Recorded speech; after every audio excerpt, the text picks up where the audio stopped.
Zodwa Wabantu to join Generations The Legacy. Zodwa Wabantu is interested in being an actor and would love to be on Generations The Legacy, she revealed in a recent interview with DJ Fresh and Samazim Longo on The Fresh Breakfast. When asked if she had appeared on Generations, Zodwa said no, but said she was very much interested in joining the cast.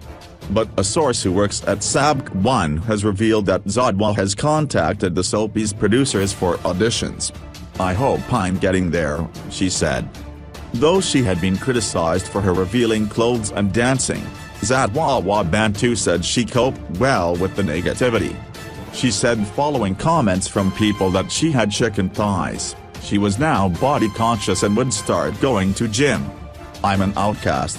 I don't want to be inside. I'm not a celebrity. I'm still living the exact life that I wanted. Now I'm body conscious, just that I travel a lot, but I'm gonna start going to the gym. I'm gonna be a bomb," she said.